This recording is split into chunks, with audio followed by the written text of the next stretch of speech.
Hey guys, it's Brandon Miniman from PocketNow.com, and in this video we're going to compare the iPhone 5 with its predecessor, the iPhone 4S. Let's get to it.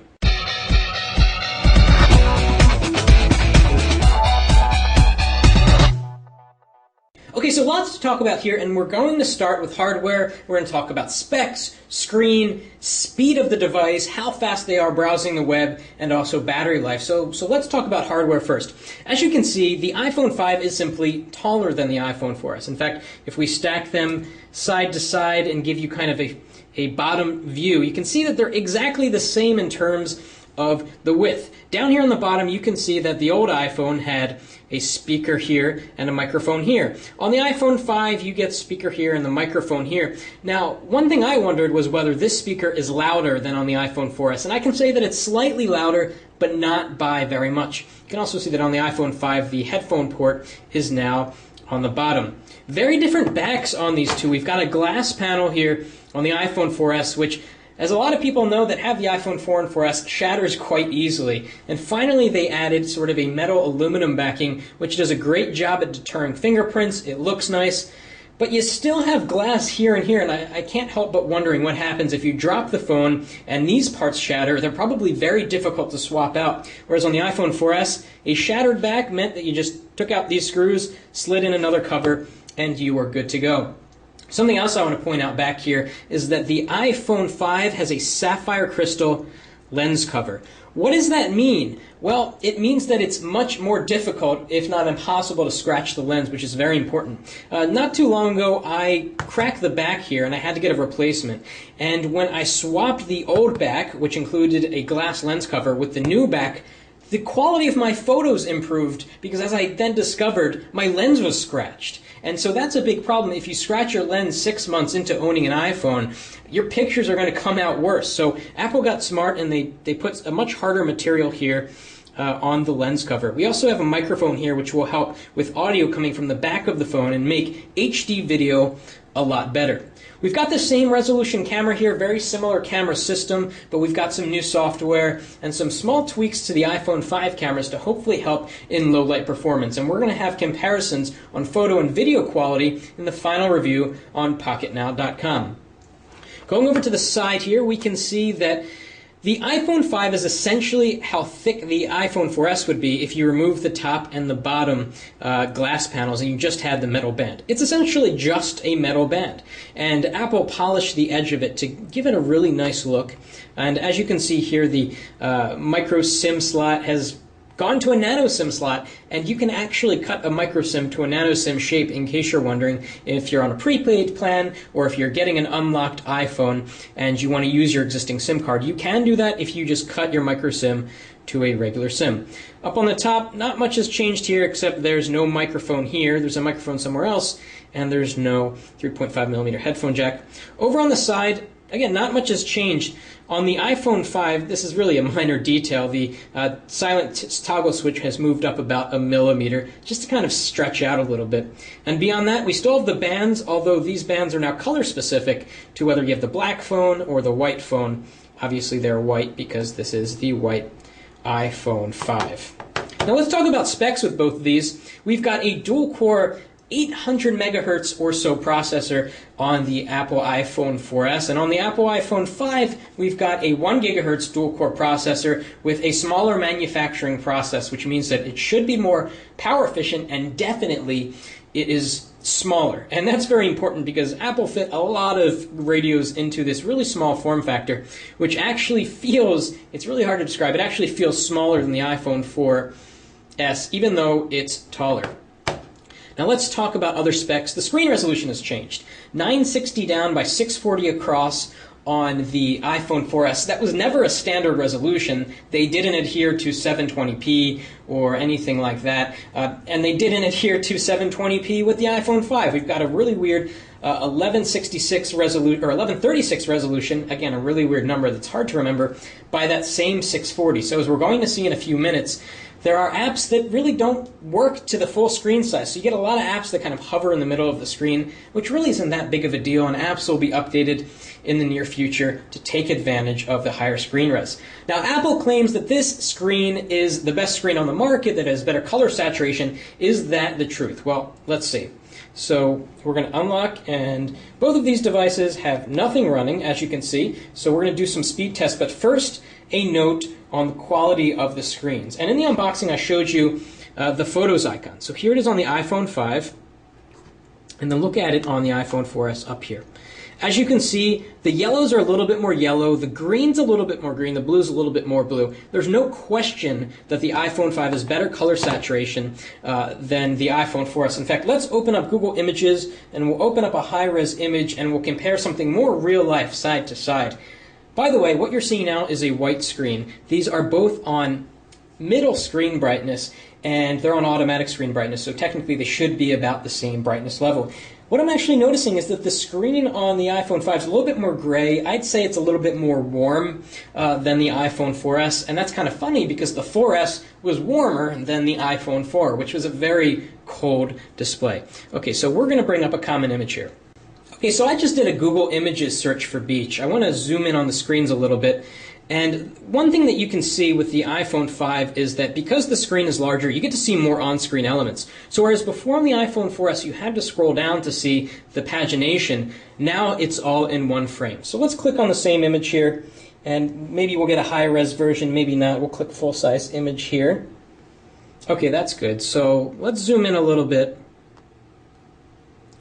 And definitely, the color temperature on the iPhone 5 is far warmer. In fact, look at the sand. It looks like actual sand. Over here, it kind of looks a little bit more white. Maybe this is a Caribbean scene where the sand is actually white.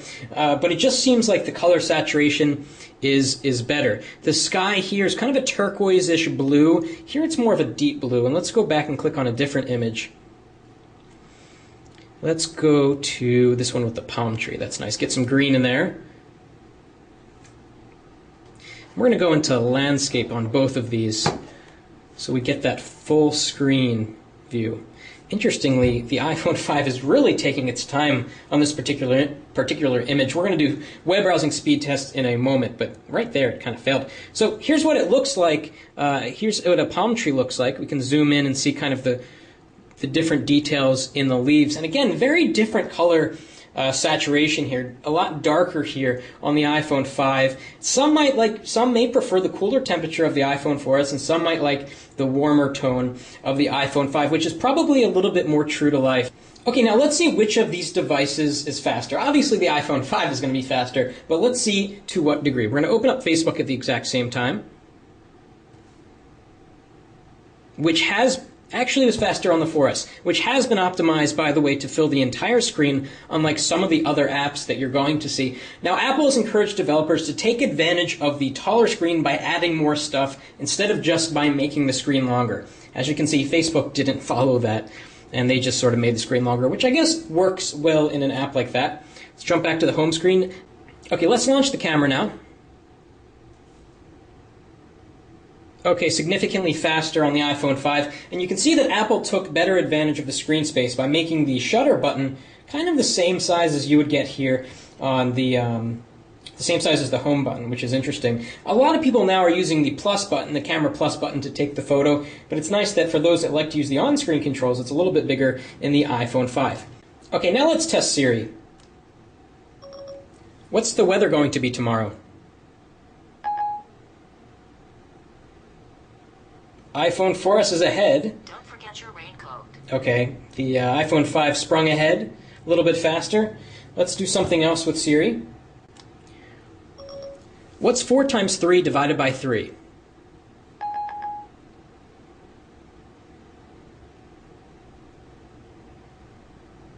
This might answer your question.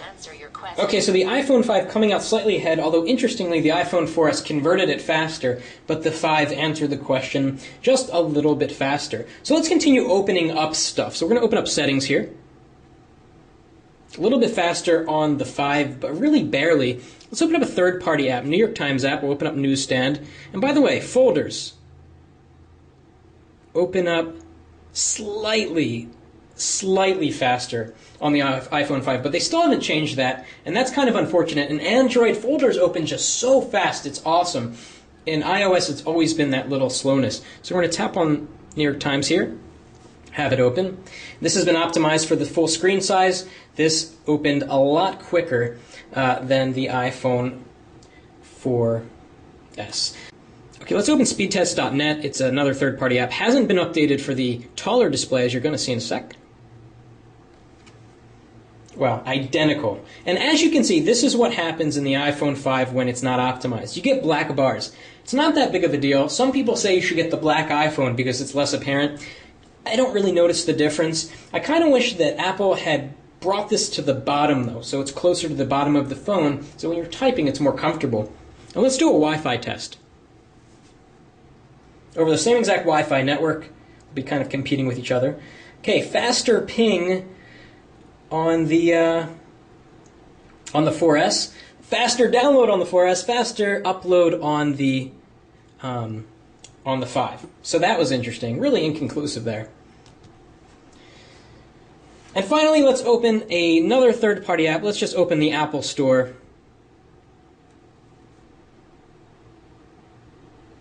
You know, Apple should tell their own developers to optimize for the new iPhone 5s, because this is not yet, and it's the most up-to-date.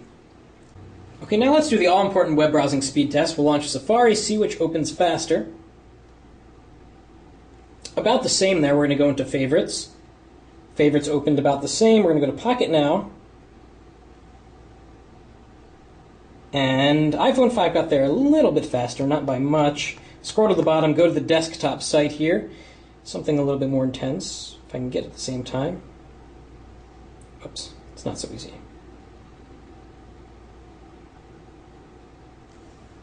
Okay, a little bit uneven there. We'll try it again in a sec. Okay, so the iPhone 5 is already done there. We'll zoom in, very smooth. The text clears up almost instantly, although it does kind of likewise here on the iPhone 4S. We'll click on this image, go to the next page. iPhone 5 finished. iPhone 5 just has incredible web browsing performance. I can't wait to see how it stacks up against the Galaxy S3. Let's see how long it takes this video to load. It's a YouTube video. Hey guys, it's Brandon from PocketNow.com. The iPhone Another press, maybe? This video, we're going to unbox it, then I'm going to give you some first impressions. Let's go! Okay, let's go to another website now. Let's go to The Verge. And here's another example of where the iPhone 5's taller screen is great. You can see a lot more of your favorites. Okay, let's go to The Verge. A little bit faster out of the gate there with the iPhone 5. Okay, let's move down the page. Let's load their desktop site. Very image heavy. Okay, they're off at the exact same time. The iPhone 5 won. The iPhone 5 outperforms the iPhone 4S in web browsing. There's no question about it. Kind of move around on the page. Let's just click one more link for good measure. Then we'll jump into a little bit of gaming. Okay, iPhone 5, and it's oddly loading a video. Okay, that's great. Oh, there we go. Kind of far behind there. Let's go back to the home screen. All right, let's do a comparison with gaming. We've got Shadowgun here. It's a high FPS game, pretty intense. Let's see which launches it first of all, and then we'll play it a little bit.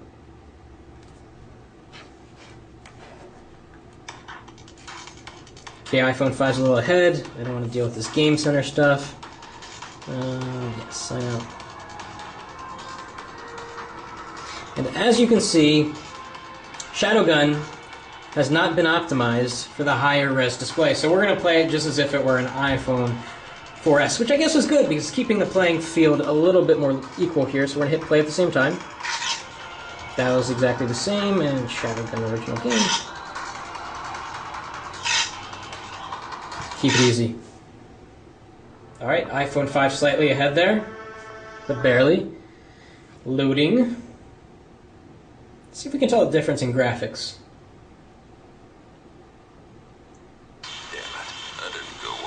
John, are you there? Yeah, I am. Modules. Much faster load times here. We're still waiting here on the iPhone 4S. Initiate scanning sequence. We are being jacked. Okay, since the iPhone 5 finished first, let's play with that a little bit. So let's try to get in close on some texture. So we can see sort of the ground, and let's look at some light. See if there's really any difference. Very nice graphics. Okay, let's take out the iPhone 4. See if we can notice any difference. Do the same thing. We'll kind of go over here. I'm not too good at this game. You know, it's really difficult to tell the difference here. They both look really good, and I don't even think I'm in the same spot. I'm actually kind of confused. Oh, I want to be over here. Here we go. Kind of bad at this game. So let's see what the sun looks like. Get the same flares. Let's turn around and look at that fire. Same kind of thing, and we're kind of in the same area here. What is noticeable, though, is that the fire is redder and more orange on the iPhone 5 compared to the iPhone 4S. And finally, we have some app updates here. Let's see which of these devices installs app updates faster. I hate waiting for apps to install. Let's see if there's any difference between the two. Hopefully, they won't ask me for a password. Okay, good. Okay, you can see the progress bar is much further ahead here. It hasn't even begun. There it's starting on the 4S. And as you can see, it simultaneously started podcasts before Yelp was finished. And that's really interesting about the iPhone 5. It installs multiple apps at a time, whereas the iPhone 4S only does one or two at a time. So podcast is almost done here, and it's done. So app installations are so much faster on the iPhone 5, which is a nice little touch. And what about battery life? Well, it's too early to tell. We're going to take this out and use it in the real world. But what we can tell you is that while filming this video, both of these devices have gone down by 6%. They've both gone down the same amount. We've been doing the exact same thing to both of them. So maybe that's an indication that the battery life is about as good. Maybe it's a little bit better. Hopefully it is a little bit better. So hopefully you enjoyed this comparison of the iPhone 5 and the iPhone 4S. The iPhone 5 is definitely faster, generally speaking, installing applications, browsing the web, launching most apps, although in some cases the iPhone 4S keeps up just fine, which is a testament to how pretty good the iPhone 4S still is. The hardware is really night and day. You no longer get that annoying glass panel, and it just looks so much more mature and elegant with this metal backing and the thinner design and the polished edges. Just a really nice package. Anyway, if you like this video, please give us a thumbs up, and thanks for watching. That's it for now.